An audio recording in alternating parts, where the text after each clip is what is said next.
ആറ്റുകാൽ ക്ഷേത്രത്തിൽ ബോംബ് വെച്ചിട്ടുണ്ട് എന്ന് ഭീഷണി സന്ദേശം. ക്ഷേത്രത്തിന്റെ ഇമെയിലിലേക്കാണ് സന്ദേശം എത്തിയത്. ഒരാഴ്ചക്കിടെ രണ്ടാം തവണയാണ് ഭീഷണി സന്ദേശം എത്തുന്നത്.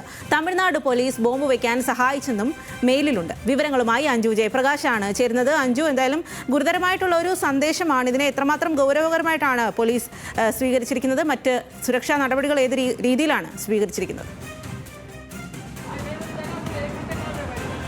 സ്വാതി, ഇപ്പോൾ ലഭിക്കുന്ന വിവരം പോലീസ് പറയുന്നത് അത് വ്യാജ ബോംബ് ഭീഷണി സന്ദേശമാണ്. പരിശോധനയിൽ ഒന്നും തന്നെ കണ്ടെത്താൻ സാധിച്ചിട്ടില്ല എന്നാണ് പോലീസ് പറയുന്നത്. ഭീഷണി സൈബർ പോലീസിന് കൈമാറിയിട്ടുണ്ടെന്നും പോലീസ് വ്യക്തമാക്കുകയാണ്. ഇത് ഒരാഴ്ചക്കിടെ ഇപ്പോൾ രണ്ടാം തവണയാണ് ഇത്തരത്തിൽ ക്ഷേത്രങ്ങളിൽ ബോംബ് ഭീഷണി സന്ദേശം എത്തുന്നത്. കഴിഞ്ഞ തവണ ആറ്റുകാൽ ക്ഷേത്രത്തിലും ഒപ്പം തന്നെ പത്മനാഭസ്വാമി ക്ഷേത്രത്തിൽ ഉൾപ്പെടെയുള്ള 3 ക്ഷേത്രങ്ങളിൽ ബോംബ് ഭീഷണി സന്ദേശം എത്തിയിട്ടുണ്ടായിരുന്നു. ഇന്നും എത്തിയിരിക്കുകയാണ്. പോലീസിനോട് ചോദിക്കുമ്പോൾ ഇത്തരത്തിൽ ബോംബ് ഭീഷണി സന്ദേശം അയക്കുന്ന ആളെ പിടികൂടാൻ സാധിക്കാത്തൊരു കാരണം ചൂണ്ടിക്കാട്ടുന്നത് ഇത്തരത്തിൽ ഈ ഡാറ്റ മൈക്രോസോഫ്റ്റുമായി ബന്ധപ്പെട്ട് നൽകാൻ ആവശ്യപ്പെടുമ്പോൾ അവർ നൽകാൻ കാലതാമസം എടുക്കുന്നുണ്ട്.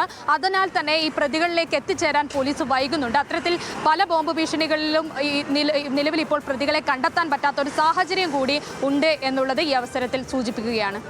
ശരി അഞ്ജു, എന്തായാലും അത് വ്യാജ ബോംബ് ഭീഷണിയാണ് എന്നുള്ളതാണ് ഇപ്പോൾ ലഭിക്കുന്ന വിവരം.